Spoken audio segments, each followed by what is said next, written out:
વડોદરા શહેરમાં કોઈપણ જાતના ટેન્શન વગર ધામધૂમથી રામનવમીની ઉજવણી થઈ, જેમાં લોકોએ શાંતિપૂર્વક રામનવમીની ઉજવણી કરી. ઓલ ઇન્ડિયા મિરર ન્યૂઝથી ચીફ એડિટર સોહિલ વોરા.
જાહેરાત ઓલ ઇન્ડિયા મિરર ન્યૂઝ દ્વારા જાહેરાત કરવામાં આવે છે. સાવલી પંથકમાં શ્રી રામના જન્મોત્સવની ધામધૂમથી ભવ્ય ઉજવણી કરાઈ. સાવલી નગરમાં તેમજ પંથકમાં ભગવાન શ્રી રામના જન્મોત્સવ રામનવમીની ઉજવણી કરાઈ હતી.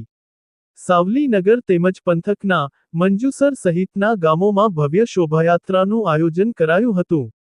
કરોડો હિન્દુઓની આસ્થાનું પ્રતીક એવા ભગવાન શ્રીરામની જન્મજયંતિ એટલે કે ચૈત્ર સુદ રામનવમીના રોજ લાખો લોકો ભગવાન રામના ગુણગાન સાથે મંદિરોમાં વહેલી સવારથી જ પૂજા અર્ચના કરીને ભક્તો દર્શનનો લાહવો લેતા હોય છે. આજરોજ રામનવમીના પાવન પર્વના દિને સાવલી નગર અને મંજુસર સહિતના અનેક ગામોમાં જય શ્રીરામના નારા અને ડીજેના તાલે ભવ્ય શોભાયાત્રાનું આયોજન કરાયું હતું. સાવલી નગરમાં વિવિધ હિન્દુ સંગઠન દ્વારા ડીજેના તાલે ભગવાન શ્રીરામની મૂર્તિ સાથે રામભક્તો જય શ્રીરામના જયઘોષ સાથે ભવ્ય શોભાયાત્રા નગરના મુખ્ય રાજમાર્ગો પર નીકળી હતી.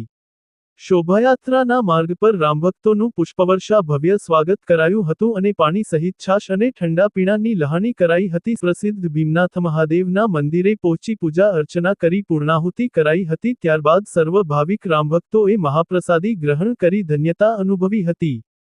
ઓલ ઇન્ડિયા મિરર ન્યૂઝથી પ્રેસ રિપોર્ટર આરિફ સાવલી.